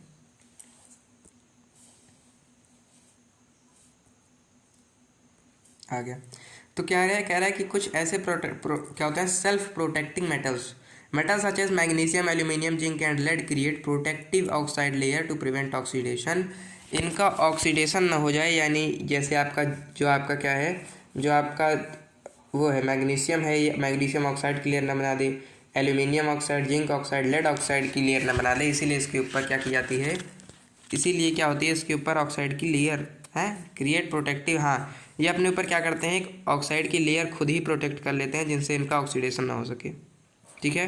तो ऐसे मेटल्स जो कि क्या कर ले, जो कि अपने ऊपर खुद ही क्या कर ले, ऑक्सीजन की लेयर, ऑक्साइड की लेयर क्या कर ले, बना ले, जिससे उनका ऑक्सीडेशन ना हो सके और ज़्यादा ऑक्सीडेशन ना हो सके, इसीलिए इनको सेल्फ प्रोटेक्टिंग मेटल कहा जाता है, क्योंकि ये खुद ही अपना क्या कर लेते हैं, प्रोटेक्शन कर लेते हैं। एग्जाम्पल है आपका मैग्नीशियम, एल्यूमिनियम, जिंक और लेड। ये आपका एल्यूमिनियम का है जो आपको बगल दिख रहा है इमेज में। ऑक्सीजन में हमने जान लिया, ऑक्सीजन में हमने क्या क्या जाना, ऑक्सीजन टाइम आपका मेरे ख्याल से हम लोग नहीं पढ़ते रहिए ऑक्सीजन में हमने क्या जाना, ऑक्सीजन में हमने जान लिया कि आपके कुछ ऐसे मेटल हैं जो कि विग्रसली रिएक्ट करते हैं, जैसे सोडियम और पोटेशियम। कुछ आपके ऐसे मेटल हैं जो कि क्या करते हैं, जो कि रिएक्ट नहीं करते हैं, लेकिन अपनी खुद की लेयर बना लेते हैं जब वो हीट हो जाते हैं, मतलब उनके पास जल नहीं जाएंगे एकदम से, लेकिन उनको जब हीट मिलेगी तब वो एक लेयर बना लेंगे, जैसे आपका कॉपर ऑक्साइड की लेयर बना लेता है। और कुछ तो रिएक्ट ही नहीं करेंगे, जैसे आपके सिल्वर गोल्ड, ये तो रिएक्ट ही नहीं करने वाले। उसके बाद हमने सेल्फ प्रोटेक्टिंग मेटल के बारे में जाना, जैसे जो कि है आपका क्या, चार्ज नहीं हो रहा यार, पता नहीं क्यों मेरी मोबाइल, रुक जाओ, अब ठीक है। उसके बाद हमने सेल्फ प्रोटेक्टिंग मेटल के बारे में भी जाना, जिसमें हमने क्या जाना, जिसमें हमने ये जाना कि कुछ ऐसे मेटल होते हैं जो कि अपने ऊपर ऑक्साइड की लेयर फॉर्म कर लेते हैं, अपने ऊपर ऑक्साइड की एक परत चढ़ा लेते हैं, और उस परत के कारण क्या होता है, उस परत के कारण चूँकि उनके ऊपर ऑक्साइड की परत चढ़ जाती है, इसीलिए वो और ज़्यादा ऑक्साइड नहीं हो पाते। जैसे है आपका मैग्नीशियम, जैसे है आपका जिंक, जैसे है आपका लेड, ठीक है। इन सारों के बारे में हमने जाना। तो ये हो गया, हमने ऑक्सीजन के बारे में क्या जाना। अब हमको जानना है कि रिएक्शन विद वाटर, यानी वाटर के साथ रिएक्ट होगा तब क्या होगा। तो मेटल आपके वाटर के साथ रिएक्ट करते हैं, तो ऑक्सीजन के साथ रिएक्ट करेंगे तो ऑक्साइड बनाएंगे, और ये आपका वाटर क्या है, वाटर आपका H2O है ना, यानी आपका हाइड्रोजन इसमें जुड़ गया ना, तो हाइड्रोजन और ऑक्सीजन जुड़कर क्या बनाएगा, हाइड्रोक्साइड बनाएगा। तो मेटल और ऑक्सीजन जुड़कर मेटल ऑक्साइड, तो मेटल और वाटर जुड़कर मेटल हाइड्रोक्साइड, ठीक है। और हाइड्रोजन गैस भी साथ ही साथ ही बनाते हैं, ये आपको याद रखना है। The reactivity varies among metals, यानी जो इनकी रिएक्टिविटी है वो अलग अलग मेटल में अलग अलग रिएक्टिविटी होगी। जैसे उसमें भी हमने जाना कि अलग अलग मेटल अलग अलग तरीके से रिएक्ट करते हैं, वैसे यहाँ पर भी पानी के साथ भी, पानी बहुत इंटरेस्टिंग है पानी के साथ, जिसमें हमने जाना था कि पानी के साथ रिएक्शन की बात करें तो अलग अलग मेटल पानी के साथ अलग अलग तरीके से रिएक्ट करते हैं, यानी अलग अलग उनके स्टेट में। यानी कोई ठंडे पानी से रिएक्ट कर लेगा, कोई थोड़ा उसको हॉट वाटर चाहिए रहेगा, कोई स्टीम से रिएक्ट करेगा और कोई करेगा ही नहीं, ठीक है। पहला आपका आता है क्या, पहला आपका आता है ठंडे पानी के साथ। हम क्या जानेंगे, हम लोग 4 जानेंगे। एक कोल्ड वाटर जानेंगे, एक हॉट वाटर जानेंगे, एक और क्या जानेंगे, एक हम लोग जानेंगे स्टीम, और एक हम लोग जानेंगे कि नो यानी करते ही नहीं है, ठीक है। पहला आता है आपका सोडियम और पोटेशियम। तो ये तो क्या है, ये तो आपके गली के आवारा लड़के हैं, यानी किसी भी तरीके से रिएक्ट कर देंगे। जैसे ऊपर हमने जाना कि ऑक्सीजन में ही धड़ाधड़ रिएक्ट कर रहे थे, वैसे ही हमने यहाँ पर जाना कि ये पानी के साथ भी धड़ाधड़ रिएक्ट करते हैं। आपने इसके लिए भी कई सारी वीडियोस देखी होंगी जिसमें इनको पानी में डालकर दिखाया जाता है किस तरह से धमाका होता है, ठीक है। कह रहा है कि इनको भी जब आप क्या करेंगे, इनको भी आप पानी से, यानी पोटेशियम आपको दिखा रखा है, इनको भी जब आप पानी से रिएक्ट करेंगे तब ये पोटेशियम हाइड्रोक्साइड क्लियर बना लेंगे, और चूँकि हाइड्रोजन गैस निकलनी है तो वो तो निकलेगी ही, ठीक है।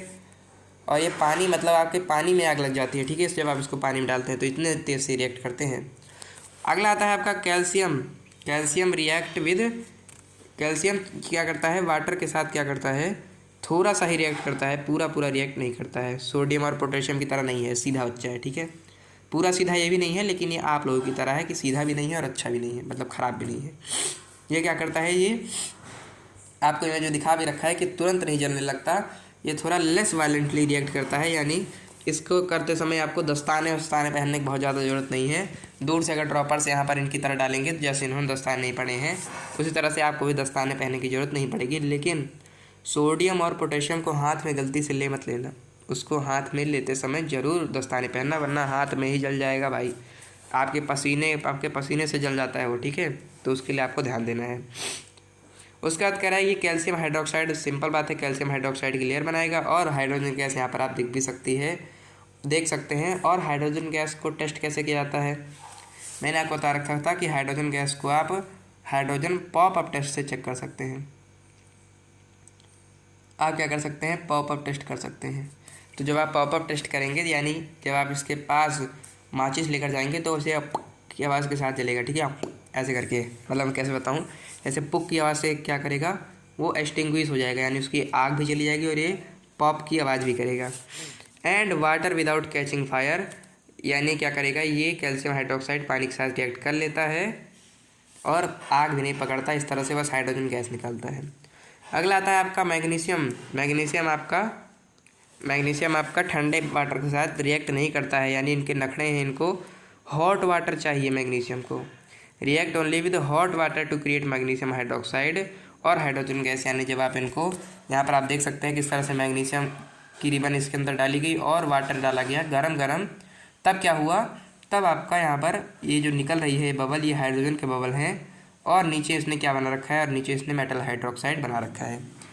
उसके बाद क्या आता है, ऊपर हमने कोल्ड वाटर में क्या जाना, हमने जाना कि आपके सोडियम पोटेशियम ठंडे वाटर के साथ बढ़िया से रिएक्ट करेंगे, और उसी में आपका कैल्शियम है वो थोड़ा संकोच कर रिएक्ट करेगा।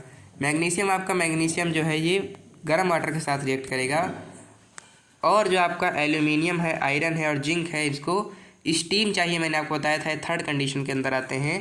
तो स्टीम पाने के बाद एल्यूमिनियम ऑक्साइड, आयरन ऑक्साइड और जिंक ऑक्साइड बनाते हैं और हाइड्रोजन भी बनाते हैं।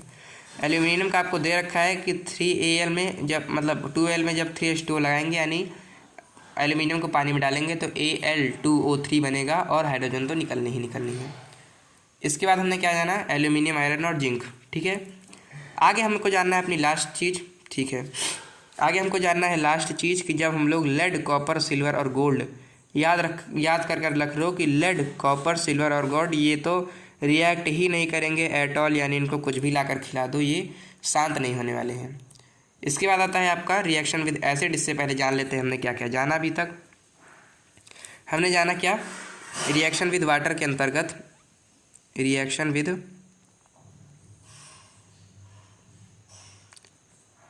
विद वाटर, लिख ही नहीं रहा है भाई, ठीक है। रिएक्शन विद H2 की हमने, रिएक्शन विद वाटर की, तो हमने क्या जाना कि जब ये कोल्ड वाटर के साथ किस कौन कौन करेगा, पोटेशियम करेगा, सोडियम करेगा अच्छे से, कैल्शियम करेगा थोड़ा बेकार से। हॉट वाटर के साथ करेगा आपका मैग्नीशियम, और आपका जो है क्या, जो आपका जिंक है, एल्यूमिनियम है, ये आपके स्टीम के साथ रिएक्ट करेंगे। और आपका कॉपर है, आपका लेड है, और आपका सिल्वर है, गोल्ड है, ये तो रिएक्शन ही नहीं करेगा। ये हमने जाना है इसके अंदर। उसके बाद हमको क्या जानना है, उसके बाद हमने जानना है यहाँ पर कि reaction with acids, reaction with acid यानी एसिड किस तरह से रिएक्ट करते हैं। वाटर का हमने जान लिया, एयर का हमने जान लिया, अब एसिड का जानना है हमको। तो एसिड आपके कैसे रिएक्ट करेंगे, एसिड आपके रिएक्ट करेंगे, metal create dilute acid to form salt and hydrogen gas. Metal आपके डाइल्यूट एसिड के साथ रिएक्ट कर लेते हैं और सॉल्ट बनाते हैं और हाइड्रोजन गैस बनाते हैं। टाइम एक बार मैं देख लूँ कितना हो रहा है, टाइम आपका सही चल रहा है। ओ ओ ओ ओ ओ हाँ, हाउ डू मेटल और नॉन मेटल रिएक्ट, इसको हम लोग जान लेंगे मेरे ख्याल से नेक्स्ट क्लास में।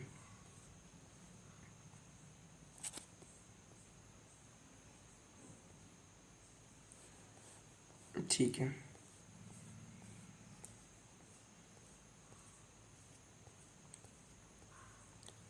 रिएक्शन विद एसिड को देखते हैं और उसके बाद हम लोग क्लास को ख़त्म करेंगे। हम लोग जानेंगे, ये रिएक्शन विद एसिड आपका लास्ट टॉपिक है, इसके बाद हम लोग चल पड़ेंगे किधर, क्लास को एंड करने की तरफ। और कल हम लोग जानेंगे आयनिक कंपाउंड के बारे में, कल हम लोग जानेंगे और के एक्सट्रैक्शन के बारे में। उसके बाद हम लोग जानेंगे आपके मेटल्स और नॉन मेटल्स को साथ ही भिड़ा देंगे, ठीक है। जैसे हमने एसिड और बेस को साथ में भिड़ा दिया था तो न्यूट्रलाइजेशन रिएक्शन हुई थी, वैसे ही हम लोग यहाँ पर आपके मेटल्स और नॉन मेटल्स को ही भिड़ा देंगे, ठीक है। आराम से देखेंगे हम लोग, हमारा तो काम ही है बैठ कर देखना। तो हम लोग रिएक्शन कराते हैं किसकी, एसिड की रिएक्शन कराते हैं, मेटल और नॉन मेटल की एसिड के साथ। तो हम क्या देखते हैं कि ये डाइल्यूट एसिड के साथ रिएक्ट करेगा केवल, और क्या बनाएगा, सॉल्ट बनाएगा और हाइड्रोजन गैस बनाएगा। Metal react with acid to form salt and hydrogen gas, ठीक है। एसिड मैंने आपको वहाँ पर बताया था कि एसिड आपके मेटल के साथ रिएक्ट कर सॉल्ट और हाइड्रोजन गैस बनाते हैं। आगे, the reactivity varies among metals and some, जैसे मैंने आपको बताया कि ये रिएक्टिविटी आपकी मेटल्स में अलग अलग हो सकती है, नॉन मेटल्स में अलग अलग हो सकती है, मतलब हर मेटल में रिएक्टिविटी अलग अलग हो सकती है, जैसे हमने वाटर में जाना था। अब रिएक्टिविटी ऑर्डर की बात करें तो कौन कैसे रिएक्ट करेगा, इसके लिए आपको क्या पता होनी चाहिए, आपको रिएक्टिविटी टेबल पता होनी चाहिए। द मेटल, ठीक है, आपको दिखा रखा है कि the metal very in reactivity, आपके जो मेटल है वो अलग अलग मेटल अलग अलग तरीके से रिएक्ट करते हैं और डिक्रीजिंग ऑर्डर में रिएक्ट करते हैं, ठीक है। अगर इनके हम डिक्रीजिंग ऑर्डर की बात करें तो सबसे ज़्यादा आपका मैग्नीशियम करता है, उसके बाद आपका एल्यूमिनियम करता है, फिर जिंक, फिर आपका, ठीक है, सबसे ज़्यादा रिएक्ट कौन करेगा, मैग्नीशियम करेगा, फिर एल्यूमिनियम करेगा, फिर जिंक करेगा, मतलब उससे कम कम, ठीक है। सबसे ज़्यादा मैग्नीशियम, उससे कम एल्यूमिनियम, उससे कम जिंक, उससे कम, ठीक है। उसके बाद करता है आपका आयरन, उसके बाद आपका उससे कम करता है कॉपर, उससे कम करता है सिल्वर, और गोल्ड जो है आपका, ठीक है, गोल्ड जो है आपका वो क्या करेगा, रिएक्ट ही नहीं करेगा आपका, ठीक है।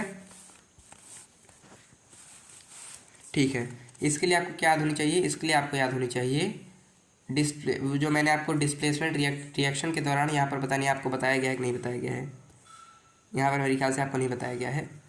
तो अगर आपको क्या याद है, अगर आपको याद है रिएक्टिविटी की जो सीरीज़ मैंने आपको वहाँ पर बता रखी थी, कौन सी आपकी, मैंने आपको बता रखी थी ना, वो सोडियम बता रखी थी, पोटेशियम बता रखी थी, सोडियम बता रखी थी, उसके बाद मैंने आपको कैल्शियम बता रखी थी, एल्यूमिनियम बता रखी थी, उसके बाद मैंने आपको जिंक बता रखी थी, उसके बाद मैंने आपको आयरन बता रखा था। इस तरह से मैंने आपको जो रिएक्टिविटी सीरीज़ बता रखी थी, उस सीरीज़ को अगर आप याद कर लेते हैं तब आप उस सीरीज़ के हिसाब से कह सकते हैं कि सबसे ऊपर जो है वो सबसे ज़्यादा रिएक्ट करेगा, उससे नीचे वाला उससे कम रिएक्ट करेगा, उससे नीचे वाला उससे कम रिएक्ट करेगा, ठीक है। और इसके बाद फिर आपके डाइल्यूट हाइड्रोक्लोरिक एसिड यानी HCl के साथ ये गोल्ड तो आपका रिएक्ट करेगा ही नहीं। एग्जाम्पल आपको दे रखा है क्या, यहाँ पर आपको दे रखा है कि जब आप एल्यूमिनियम को क्या करते हैं, एल्यूमिनियम का आप HCl के साथ रिएक्ट कराते हैं तो Al और Cl, यहाँ पर देख सकते हैं कि Al और Cl ना क्या हुआ, Al और Cl मिलकर AlCl3 बना लिया और आपका H2 यहाँ से निकल कर यहाँ पर आ गया। और ये हुआ क्या, ये हुआ आपका डिस्प्लेसमेंट रिएक्शन। और डिस्प्लेसमेंट रिएक्शन के लिए आपको पता होनी चाहिए वो सीरीज़। तो सीरीज़ आपको अगर पता होगी तो आपको ये भी पता होगा, सिंपल। तो पहला हम देख लेते हैं, हमने क्या देखा, पहला हमने देखा रिएक्टिविटी ऑर्डर। उसके बाद हम लोग देखेंगे nitric acid. Hydrogen gas is not produced when metal react with nitric acid. ये आपका एक एक्सेप्शन आप जान सकते हैं कि जब आप लोग नाइट्रिक एसिड के साथ रिएक्ट कराएंगे अपने मेटल्स का, तब वो हाइड्रोजन गैस नहीं निकालेंगे, खाली सॉल्ट बनाएंगे। क्यों? क्योंकि नाइट्रिक एसिड एक स्ट्रॉन्ग ऑक्सीडाइजिंग एजेंट है। नाइट्रिक एसिड क्या है, एक स्ट्रॉन्ग ऑक्सीडाइजिंग एजेंट है।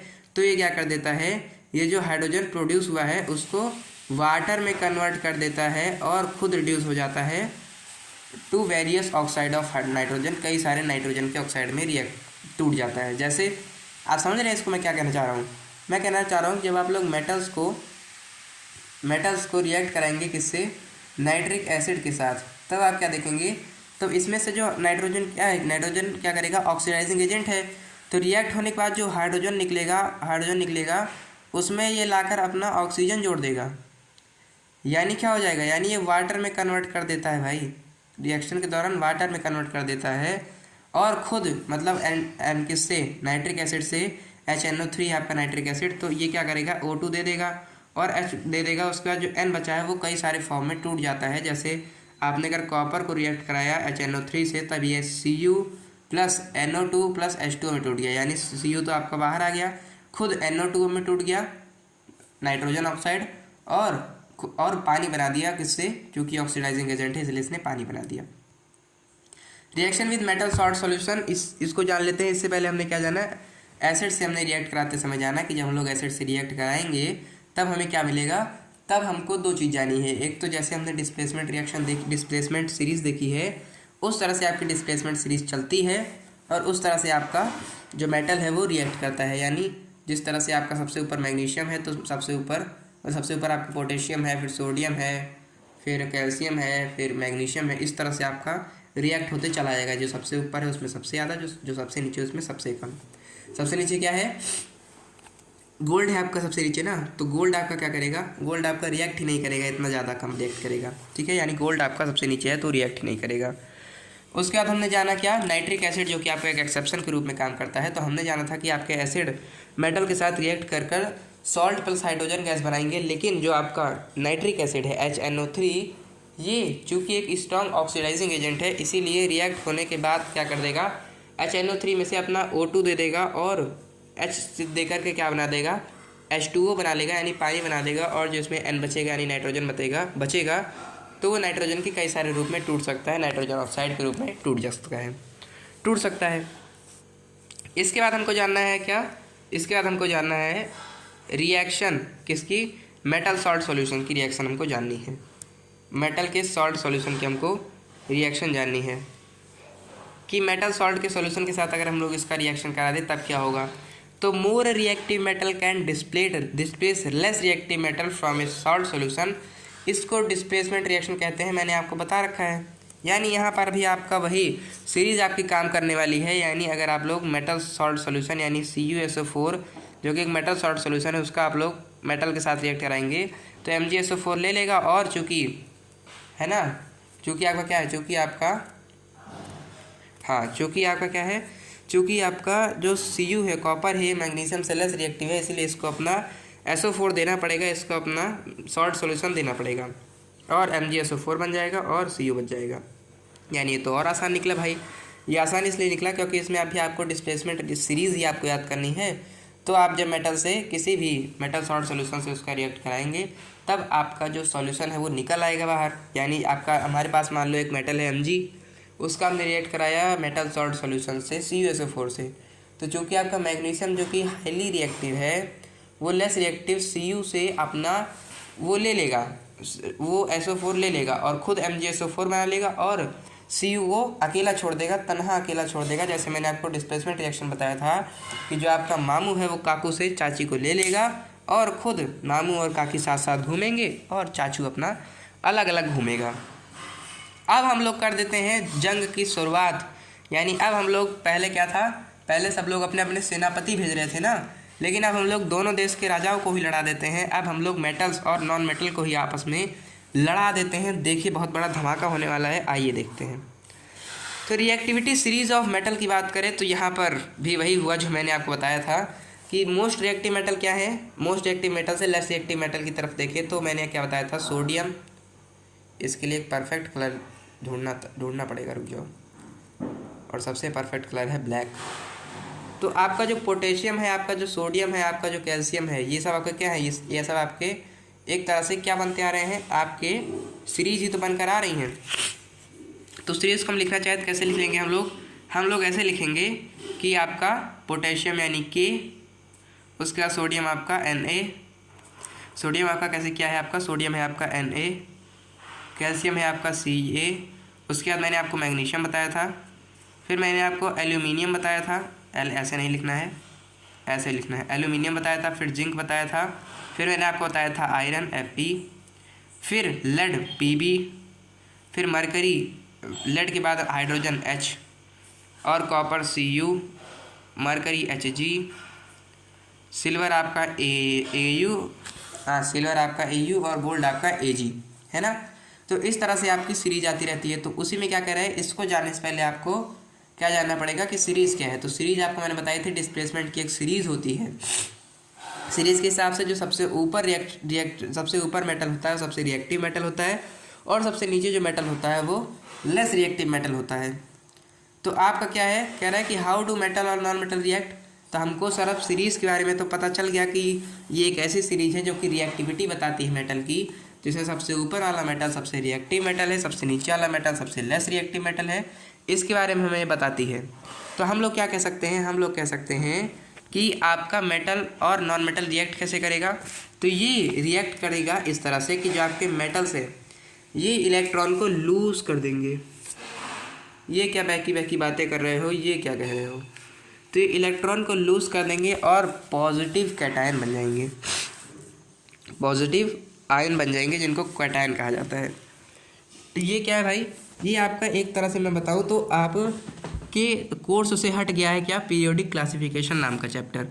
जब वो आपके कोर्स में था तब आपको इसके बारे में पता था कि किस तरह से इलेक्ट्रॉन लेते देते ये सब चलता रहता है इनका।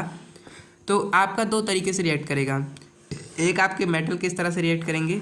तो मेटल्स क्या करेंगे, मेटल आपके इलेक्ट्रॉन को, जब मेटल और नॉन मेटल रिएक्ट करेगा तो मेटल के साथ क्या होगा, मेटल आपका इलेक्ट्रॉनों को छोड़ देगा, ये अपने इलेक्ट्रॉनों को छोड़ देगा। तो जब इलेक्ट्रॉन चले जाएंगे तब ये क्या हो जाएगा, पॉजिटिव ही हो जाएगा। आपको इतना तो पता ही होगा कि किसी भी एटम के अंदर क्या आता है, पॉजिटिव और नेगेटिव आयन रहते हैं। तो इसमें से हमने क्या किया, हमने इसमें से अपने लूज़ कर दिए अपने इलेक्ट्रॉन जो कि नेगेटिवली चार्ज पार्टिकल हैं, उनको हमने लूज़ कर दिया। तब क्या हुआ, जो नेगेटिवली चार्ज पार्टिकल थे इलेक्ट्रॉन को हमने लूज़ कर दिया, ये लो हटा दिया। तब क्या हुआ, तब ये पॉजिटिवली चार्ज हो गया ना। तो जो पॉजिटिवली चार्ज होता है उसको कैटायन कहते हैं। क्लास 9th का टॉपिक है, जब आप लोग आयन पढ़ रहे थे तब आपको इसके बारे में जानना चाहिए था। एग्जाम्पल है सोडियम। अगर हमने क्या किया, अगर सोडियम का ऐसे रिएक्ट होता है तो सोडियम क्या करता है, सोडियम आपका एक इलेक्ट्रॉन को लूज़ कर देता है। तब लूज़ करने के बाद क्या होता है, N+ हो जाता है, यानी ये एक कैटायन बन जाता है Na+। Mg भी आपका क्या करता है, दो इलेक्ट्रॉन को छोड़कर Mg2+ बन जाता है जब रिएक्ट करता है तब, इस तरह से। आगे आपको क्या दिखा रहा है, आगे आपका कह रहा है कि नॉन मेटल के साथ क्या होगा भाई। तो नॉन मेटल आपका रिएक्ट करते हैं तब ये जब उन्होंने इलेक्ट्रॉन को लूज़ किया तो इन्होंने इलेक्ट्रॉन को गेन किया है, यानी जो आपका ये है, यानी मान लो आपका आपके पास मान लो ऐसे इलेक्ट्रॉन है और उसमें एक प्लस का आयन है एक माइनस का आयन है। तो क्या हुआ, तब ये जो आपका माइनस का आयन था, मतलब इसमें से क्या हुआ, रुक जाओ, पहले आपका क्या है, पहले आपका माइनस जाएगा, माइनस है और प्लस है। तो ये क्या करेगा, ये इलेक्ट्रॉनों को गेन करेगा, यानी उसने इलेक्ट्रॉनों को लूज़ किया, जो माइनस का उसने आयन लूज़ किया था उस माइनस के आयन को ये गेन करेगा, ले लेगा। तो लेने से क्या होगा, तब ये नेगेटिव आयन इसके ऊपर ज़्यादा हो जाएंगे। तो जब नेगेटिव आयन ज़्यादा हो जाएंगे तब ये क्या हो जाएगा, तब ये नेगेटिव आयन से परिपूर्ण हो जाएगा और ये एनायन कहलाएगा। इससे पहले आपको जानना होगा कि आयन क्या होते हैं। तो कोई भी मेटल कोई भी एलिमेंट जब वो चार्ज्ड हो जाता है तब आप उसको आयन कहते हैं। यानी आयन क्या है, आयन बेसिकली आयन क्या है? आयन बेसिकली चार्ज इलेक्ट्रॉन है। चार्ज इलेक्ट्रॉन नहीं, चार्ज एलिमेंट है। चार्ज एलिमेंट है। ये क्या है? एक चार्ज एलिमेंट है। यानी अगर कोई भी एलिमेंट के ऊपर चार्ज आ जाए तब वो क्या होगा? तब वो आपका इलेक्ट्रॉन आयन कहलाएगा। आयन आपके दो तरीके से होते हैं। एक होता है आपका एन आयन और एक होता है कटायन। एक होता है आपका अनायन और एक होता है कटायन। एक होता है आपका कटायन और एक होता है आपका अनायन।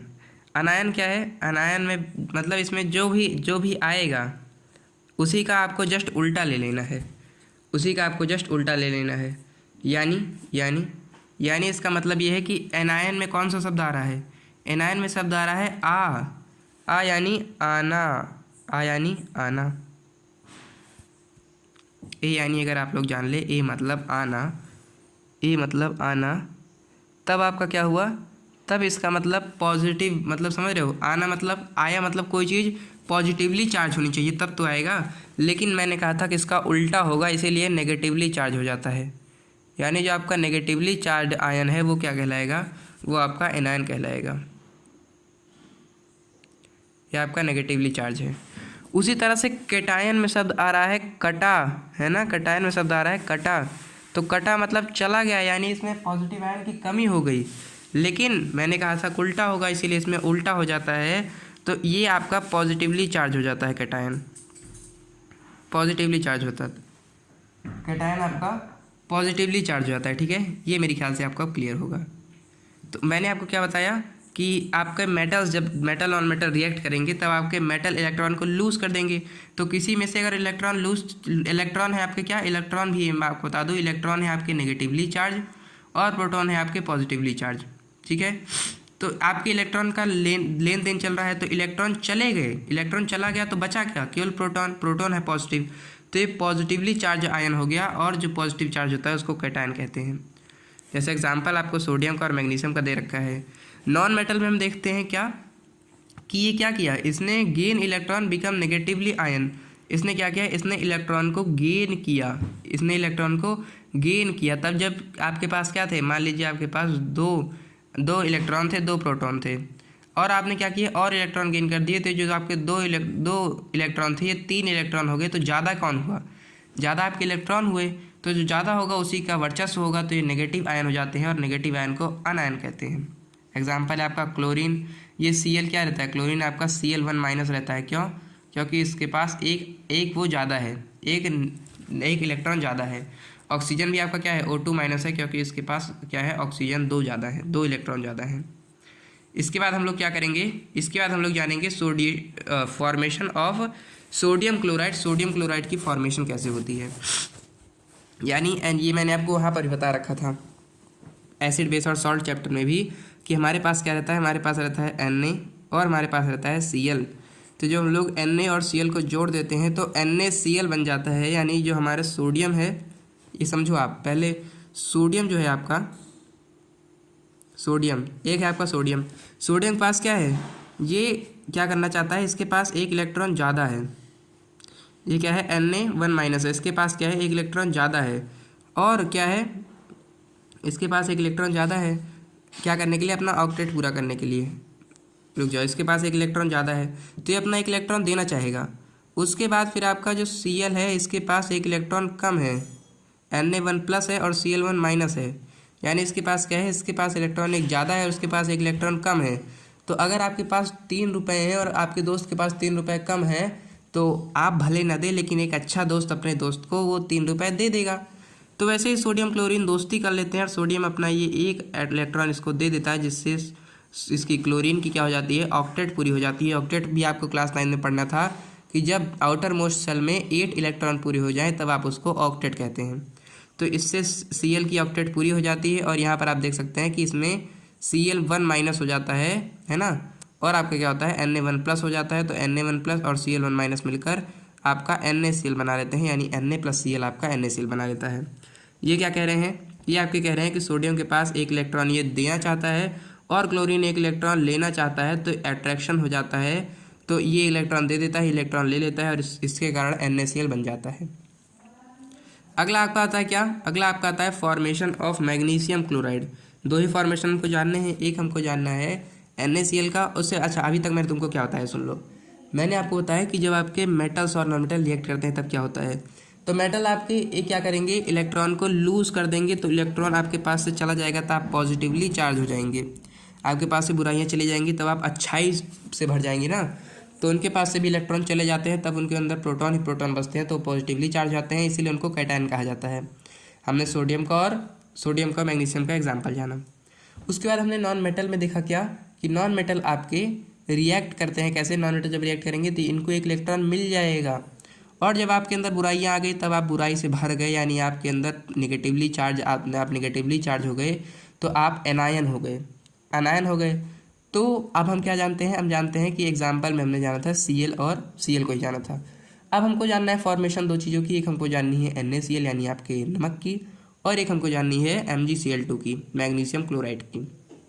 NaCl की फॉर्मेशन कैसे हुई, Na1+ है, यानी Na के पास एक इलेक्ट्रॉन ज़्यादा है, वो देना चाहता है, और आपका जो है आपका क्लोरीन है उसके पास सात इलेक्ट्रॉन है, वो एक लेना चाहता है, इसलिए Cl1- है।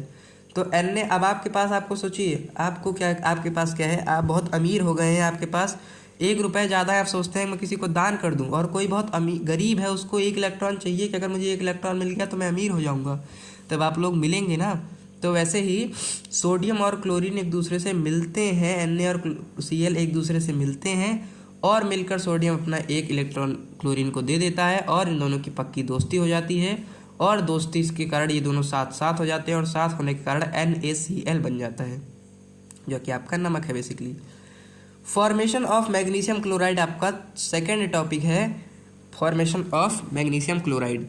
इसमें हम क्या देखते हैं, इसमें हम लोग देखते हैं फॉर्मेशन ऑफ मैग्नीशियम क्लोराइड में हम देखते हैं कि मैग्नीशियम के साथ भी क्या है, इसके पास भी क्या है, इसके पास 2 इलेक्ट्रॉन एक्स्ट्रा हैं।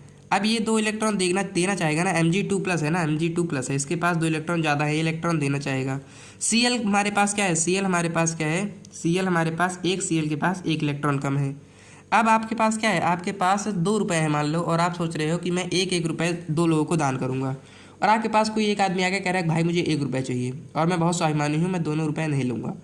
तो आप क्या कहेंगे कि भाई एक काम कर, तू 1 रुपये ले ले, और तू अपने भाई को बुला ला, उसको 1 रुपये दे दूँ, है ना। तो ऐसे ही मैग्नीशियम के पास क्या है, 2 इलेक्ट्रॉन है, 2 रुपये हैं, और वो उसको दान देना चाहता है। तो इसके पास पहले एक Cl आएगा, कहेगा यार दे दे मुझे यार 1 इलेक्ट्रॉन, सोडियम से लेकर मैंने NaCl बनाया। तो फिर Mg को दया आ जाती है, कहता है ले मेरे दोनों इलेक्ट्रॉन ले ले, कहता है नहीं मैं स्वाभिमानी हूँ, मैं 1 ही इलेक्ट्रॉन लूँगा। तो Cl आपका 1 इलेक्ट्रॉन लेना चाहता है, लेकिन Mg कहता है मैं दोनों दूंगा। तो Mg क्या करेगा, तो Cl क्या करेगा, कहेगा ठीक है भैया मैं अपने भाई को बुला लेता हूँ, वो भी बहुत गरीब है बेचारा।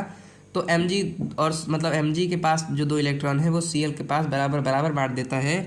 तो Mg 1 हो जाता है, और Cl जो दोनों आए थे वो दोनों अपने क्या करते हैं, ऑक्टेट पूरा कर लेते हैं, और Mg और Cl मिलकर Mg1 और Cl2 यानी MgCl2 बन जाता है। कैसे, मैग्नीशियम को 2 इलेक्ट्रॉन लूज़ करने हैं, क्लोरीन को 1 इलेक्ट्रॉन लेना है, इसीलिए Mg 2 इलेक्ट्रॉन देने के लिए 2 क्लोरीन को बुला लेता है, इसके कारण MgCl2 बन जाता है। यहाँ से आपका MgCl2 भी बन गया। अब आपका आता है लास्ट टॉपिक मेरे ख्याल से आपके चैप्टर का, जो कि है आपका आयनिक कंपाउंड का टॉपिक। डिवाइस मेरा गर्म हो गया भाई, कोई बात नहीं, ज़्यादा गर्म हो गया क्या, नहीं ठीक है। क्या आता है आपका आता है टॉपिक Mg, और क्या आता है आपका आयनिक कंपाउंड का टॉपिक आता है, आयनिक कंपाउंड का, जिसमें हम क्या देखते हैं, ionic compound are found by electron transfer from a metal to a non metal. जब कोई मेटल क्या करेगा, जब कोई मेटल किसी नॉन मेटल को इलेक्ट्रॉन ट्रांसफ़र कर देगा तब क्या होगा, किसी नॉन मेटल को अपना इलेक्ट्रॉन ट्रांसफ़र कर देगा, TT कर देगा, TF लिख देता हूँ, अच्छा ट्रांसफ़र कर देगा, तब क्या बनेगा, तब आपका नॉन मेटल बनेगा, तब आपका आयोनिक कंपाउंड बनेगा। आयोनिक कंपाउंड में नाम ही आ रहा है आयन, और आयन का मतलब क्या है, इलेक्ट्रॉन लेना और देना। आयनिक का मतलब बेसिकली चार्ज, और चार्ज कब होगा, जब कमी या ज़्यादा हो जाए तब चार्ज होगा। तो यानी कमी या ज़्यादा होने के लिए आपको क्या करना पड़ेगा, लेना या देना पड़ेगा, तो यहाँ पर ट्रांसफ़र होता है, देना होता है। आयनिक कंपाउंड बेसिकली है क्या, आप अच्छे से जान लेते हैं। कह रहा है कि प्रॉपर्टी ऑफ आयनिक कंपाउंड। अब आयनिक कंपाउंड आपको पता चल गया क्या है ना, इन्होंने नहीं बताया, मैं बता देता हूँ। जब आपके पास क्या हुआ, आपका MgCl2 क्या है, आपका एक आयनिक कंपाउंड है, क्योंकि इस NaCl क्या है, आयनिक कंपाउंड है, क्योंकि इसमें Mg से लिया गया है, क्लोरीन द्वारा Mg से लिया गया है इलेक्ट्रॉन, इसीलिए क्या है आपका MgCl2 आयनिक कंपाउंड है। आयनिक कंपाउंड नहीं समझे, मैं समझाता हूँ फिर से, मैं बार बार समझाऊंगा। आयनिक कंपाउंड क्या है, ऐसे कंपाउंड जो कि चाहो जिनमें आयन का कोई लेन देन हो, जिनमें मेटल नॉन मेटल को आयन दे दे। Mg आपका क्या है, मेटल है, और Cl आपके दोनों नॉन मेटल है। Na आपका क्या है, मेटल है, Cl आपका नॉन मेटल है। यानी जब Mg जैसा दानवीर मेटल Cl जैसे बेचारे गरीब मेटल को कुछ भी इलेक्ट्रॉन दे दे, तब वहाँ पर MgCl2 जो बनेगा वो आयनिक कंपाउंड कहलाएगा। ठीक है, अब इन आयनिक कंपाउंड की प्रॉपर्टी क्या होती है? तो पहली बात तो आपको पता ही है, आयनिक कंपाउंड आयन से कंपोज होंगे, ये तो सिंपल बात है। ये क्रिस्टलाइन सॉलिड होते हैं, MgCl2 हो चाहे आपका NaCl हो, ये क्रिस्टल्स के रूप में होगा भले ही, लेकिन ये सॉलिड होगा। इनकी मेल्टिंग और बॉइलिंग पॉइंट हाई रहता है, यानी ये जल्दी आप नमक को जल्दी गर्म नहीं कर सकते, है ना, तो यानी आपका ये जल्दी गर्म नहीं होते हैं। ये वाटर में सॉल्यूबल होते हैं, आपको नमक से पता ही है, लेकिन ऑर्गेनिक सॉल्वेंट में इनसॉल्यूबल रहते हैं, ये आपको नहीं पता है, लेकिन याद कर लेना है कि आपका नमक इसमें लेकर चलो, नमक आपका सॉलिड है ना, नमक आपका आयन से बनाया, मैंने आपको बता दिया। नमक आपका जल्दी जलता नहीं है, और नमक आपका पानी में घुल भी जाता है, और किसमें आपका ऑर्गेनिक सॉल्वेंट में घुलता नहीं है। नमक आपका इलेक्ट्रिसिटी भी कंडक्ट करता है, अगर भरोसा ना हो तो नमक तो आपका बहुत अच्छी इलेक्ट्रिसिटी कंडक्ट करता है, क्योंकि जब मैंने आपको इलेक्ट्रोलिसिस ऑफ वाटर बताया था, तब मैंने आपको क्या कहा था कि अगर आप किसी पानी के अंदर बैटरी भर दो भाई, तो उस बैटरी को भरने के बाद बैटरी ना भरो, मान लीजिए आपने क्या किया, आपने 2 छड़ें लगा दिया ऐसे ग्रेफाइट की, और इन दोनों को नीचे से बैटरी से जोड़ दिया, लेकिन तब भी आपका अच्छे से आपका क्या, तब भी आपको अच्छे से इसके ऊपर हाइड्रोजन और ऑक्सीजन नहीं दिखने वाले हैं। तो आपको क्या करना पड़ेगा, आपको इसके अंदर नमक डालना पड़ेगा, जो कि कंडक्टर का काम करेगा। NaCl आपका कंडक्टर का काम करता है, यानी अच्छे से जहाँ पर इलेक्ट्रिसिटी कंडक्ट नहीं हो रही है, वहाँ पर भी इलेक्ट्रिसिटी कंडक्ट कर देता है, तो ये कंडक्टर तो है ही। ठीक है, व्हेन मोल्टेन इन और सॉल्यूशन, जब इसे इसी सॉल्यूशन में आप डालेंगे। अब आता है आपका अकरेंस ऑफ मेटल। आप अपने चैप्टर के लास्ट पोर्शन तक पहुंच गए हैं, मेरे ख्याल से अभी ज़्यादा बचा है ना, ठीक है। अब अकरेंस ऑफ मेटल के लिए देखो, ये है आपका, ये है आपका, ये है, ये है, ये है, ठीक है।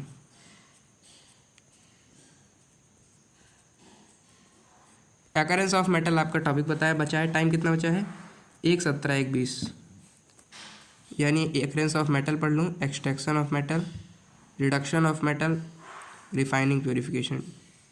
चलो ठीक है, अकरेंस ऑफ मेटल रहन देते हैं भाई, तो हम लोगों की जान निकल रही है मुझे दिख रहा है। अकरेंस ऑफ मेटल ये लास्ट के टॉपिक आपके बचे हुए हैं, तो इन सारी चीज़ों को हम लोग कल कर लेंगे, यानी पार्ट 2 में आपके मेटल्स और नॉन मेटल नाम के चैप्टर को मैं ख़त्म कर दूंगा। और ऐसे ही आपकी अब क्लासेस जाने वाली हैं, इसके लिए आप लोग रेडी हो जाइए, आपकी क्लासें वैसे ही जाने वाली हैं, तो आपकी जान ना निकले। बाकी अब तो हमारा नया सब्जेक्ट भी शुरू होने वाला है, एक नया सरप्राइज़ आने वाला है आप लोगों के लिए, उसके लिए तैयार रहिएगा। ठीक है, अब ये चैप्टर ख़त्म हो, कार्बन एडिड कंपाउंड ख़त्म हो, उसके बाद फिर आपका एक नया चैप्टर आएगा, एक नया सब्जेक्ट आएगा, एक नया सरप्राइज़ भी आएगा उसके साथ, तो उसके लिए तैयार रहिएगा। और बड़े लंबे लंबे लेक्चर्स की आदत डाल लीजिए। बाकी आशा करता हूँ आपको आज का चैप्टर अच्छा लगा होगा, आपको आज की क्लास अच्छी लगी होगी तो धन्यवाद आप सभी का अभी तक इस वीडियो में बने रहने के लिए। आपको इस टॉपिक से रिलेटेड जो भी डाउट है उसको आप लोग लाइव चैट में नहीं कर पाए, मुझे पता है, क्योंकि आज की हमारी क्लास में नेटवर्क इशू थोड़ा ज़्यादा रहा था, इसीलिए आज की हमारी क्लास आगे ही जाकर रुक गई और आगे नहीं चल पाई। इसीलिए आज आप लाइव चैट में भले ना दे पाए हो, लेकिन आप क्या दे सकते हैं, आप लोग उसके अंदर दे सकते हैं।